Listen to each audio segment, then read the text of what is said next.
Jean-Emmanuel Ray, bonsoir. Vous êtes Bonsoir. professeur de droit du travail à la Sorbonne et à Sciences Po. Alors nous allons parler d'une autre épine dans le pied du chef de l'État, c'est la loi El Khomri. C'est pas fini, mais demain il y a une grande manifestation contre la loi El Khomri, une manifestation à l'appel de tous ceux qui veulent le retrait du texte.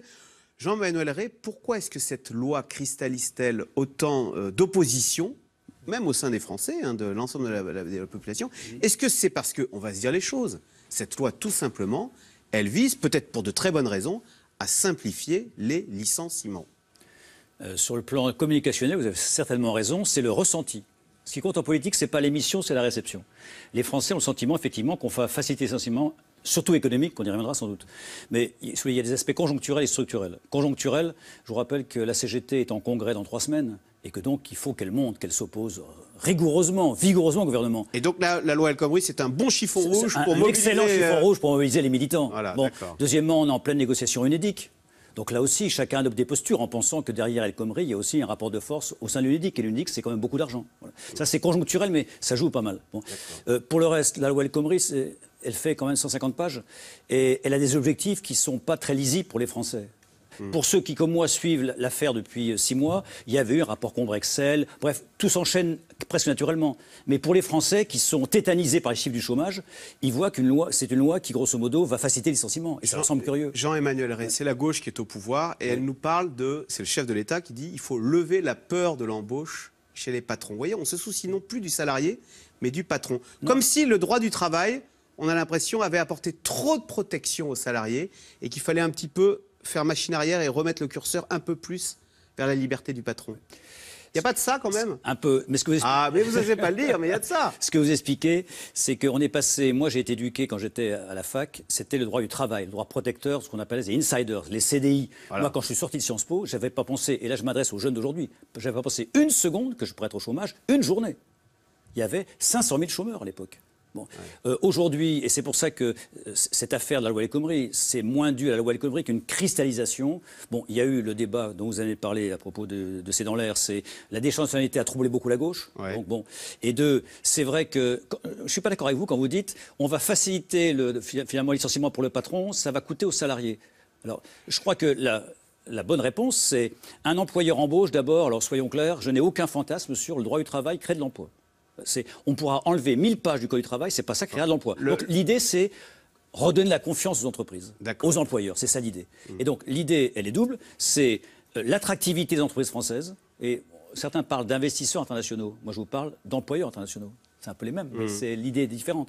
C'est quand vous leur dites, je prends juste un exemple, quand vous leur dites, si jamais vous licenciez 2 personnes à Chalon-sur-Marne, France, Europe, pour eux c'est ça, 2 personnes, si jamais ils vont au prud'homme, eh bien, le Conseil des prud'hommes de Chalon-sur-Marne pourra exiger de vous, groupe mondial, IBM, Danone, les comptes de l'ensemble du groupe mondial. Alors, vous savez, quand on est français, on comprend. Mais quand on est américain, on se dit, mais je croyais que l'Empire américain était fini, que l'Empire romain était fini. C'est incompréhensible pour un employeur américain, mais aussi allemand, qu'un juge français vienne lui demander des comptes d'un groupe mondial. Parce qu'aujourd'hui, le juge peut dire... Peut-être que vous allez mal en France, mais vous allez tellement bien aux États-Unis que ces 2 licenciements en France ne sont pas justifiés. Et c'est ça que voulait corriger la loi El Khomri. Mais là-dessus, il y a eu un recul du gouvernement. Oui, pour l'instant... total, mais il y a eu un recul. Oui, on verra. On verra. Pour l'instant, il y a eu un recul pour enlever les chiffons rouges. Mais dans les chiffons rouges qui font monter les 2, les syndicats et les entreprises, ça, c'est une vraie question. Il y a un chiffon rouge là. Demain, c'est celui-là qui va agiter les manifestants. C'est que la loi El Khomri sécurise, comme on dit, les licenciements économiques. Parce qu'aujourd'hui, on va être très concret. Je suis patron, mon entreprise marche moins bien. Du coup, je suis obligé de licencier une personne. Ben, en fait, c'est pas moi qui décide. Racontez-nous comment ça se passe. C'est le juge qui dit non, votre entreprise elle va bien, vous n'avez pas le droit de licencier. C'est comme ça que ça se passe aujourd'hui et c'est ça que veut changer la loi El Khomri. Oui, depuis 1973... Le juge administratif. Tout licenciement doit reposer sur une cause réelle sérieuse. Donc là, cette notion a été créée en 1973. En 1973, il n'y avait pas de licenciement pour motif économique. On l'a créé pour la faute. Y avait-il une faute réelle et sérieuse? Et là, on se met d'accord sur une faute réelle et sérieuse. Maintenant, le juge a appliqué, le texte ne disant pas qu'il n'y aurait pas de contrôle sur les motifs économiques. Donc la question, c'est qu'est-ce qu'un motif économique? Et je vous prends un exemple, parce qu'on ne parle que des grosses entreprises. Mais 85% des licenciements, ce n'est pas les grosses entreprises. Et c'est ça dont il faut s'occuper. C'est les TPE, les moins de 10.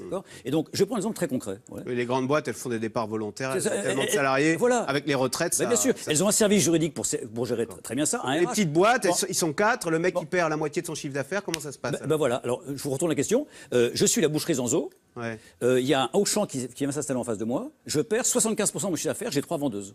Alors, qu'est-ce que contrôle la Cour de cassation? Hélas, enfin, je dis pas hélas pour la Cour de cassation, c'est, grosso modo, ce qu'on lit dans la presse, c'est on ne parle que des grands groupes internationaux. Mais les 85% des licenciements, c'est chez Zanzo. Et le juge, il ne le comprend pas, ça, bien souvent. Il dit non, la boucherie Zanzo, vous n'avez pas de difficulté, vous gardez vos 4 employés? Non, si elle est toute seule, il n'y a pas de souci. Parce que, hélas, je veux dire, personne n'en parle, mais pour les PME, il n'y a pas de droit de licenciement. C'est qu'elles déposent le bilan. Et à ce moment-là, la question est réglée. Et c'est pour ça qu'il y a un rapport direct entre ce que je viens de vous dire, c'est si la boucherie Zanzo est toute seule, hélas, il n'y a pas de contentieux, parce qu'elle a déposé le bilan, ça a sauté aux yeux. Bon.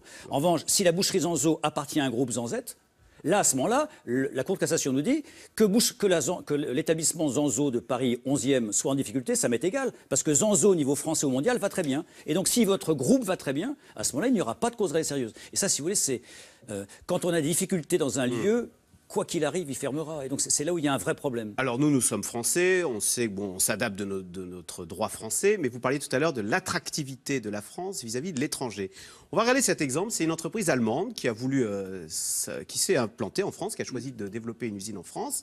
Alors, on va écouter le témoignage de ce patron allemand. Il dit, il y a une bonne nouvelle, c'est les baisses de charges, mais il y a quelque chose auquel il ne s'attendait pas, c'était la paperasserie. On écoute ce patron allemand. Depuis le 18 janvier dernier, par exemple, si on embauche un salarié au SMIC, on reçoit une prime de 4 000 € du gouvernement. C'était une surprise, mais une très bonne surprise pour une entreprise. Si j'imprime toutes les pages à remplir pour embaucher quelqu'un en France, cela représente au moins une 50aine de documents, voire une 60aine. En Allemagne, il suffit d'un seul formulaire, électronique. On peut pas rester comme ça. 50 à 60 documents, c'est vrai? Ouais. Mais non, parce que c'est le fameux code du travail, là, avec ses 10 000 articles, 3 000 pages. Oui, alors... Mais c'est vrai que c'est incompréhensible pour tous les patrons, ou bien c'est du fantasme quand on dit ça? C'est un fantasme absolu. Alors, on a montré même à la télévision, semble-t-il, un code du travail helvétique qui faisait 100 pages. Oui. Alors, ça, j'avoue que c'est assez démagogique. Pourquoi? C'est qu'un patron, il n'y a pas que le code qu'il applique. L'allemand, il vous dira, moi, le code du travail fédéral, c'est rien du tout. Ce que j'applique, c'est les conventions collectives. Et puis, troisièmement, il y a le juge. Donc, il ne faut jamais raisonner par rapport au code. Bon. Un patron, il applique le code, les conventions collectives et le juge. Grosso modo, est-ce que vous... Trouvez-moi un patron en Europe qui dise « mon code du travail, il est génial ». Un seul. Tous se plaignent. Mais quand il dit en Allemagne, pour embaucher, c'est un papier, un truc sur Internet à remplir. En France, c'est 50 à 60 formulaires. Il exagère un peu? Un petit peu. Bon, un petit peu. Alors, on va revenir maintenant. Ce qui a été supprimé dans la loi El Khomri, ce sont les barèmes au prud'homme. Parce qu'aujourd'hui, un salarié qui attaque son patron au prud'homme, bon, il gagne 3 fois sur 4.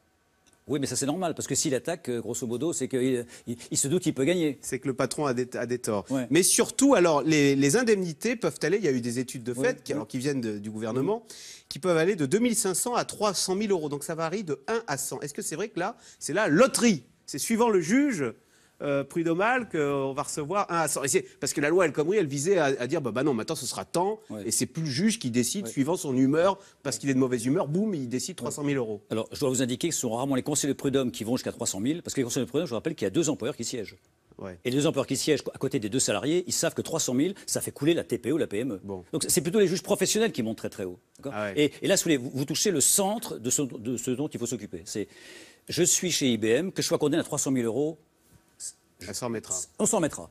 Le patron de la TPE, et c'est là où j'attire votre attention sur le fait que c'est là où il faudrait avancer, et là j'ai apporté des courbes sur le chômage, ça en participe. Je suis patron d'une TPE, je dois rédiger une lettre de licenciement qui doit être très précise. Je n'ai pas le temps, je rédige un peu approximativement. Or là, le juge m'attend, s'il manque un mot, il n'y a pas de cause sérieuse. En un mot, je n'ai pas derrière moi le service juridique et je suis très vite, pas condamné somme exceptionnelle, mais celui quand je suis petit patron, j'ai un sentiment de profonde injustice. J'ai un bon motif de licenciement et je me fais coincer pour des raisons probatoires ou de lettres. D'où les difficultés des petits patrons dans les petites entreprises. Merci beaucoup Jean-Emmanuel Ray, donc professeur de droit du travail à la Sorbonne et à Sciences Po. Tout de suite, Yves Calvi, c'est dans l'air.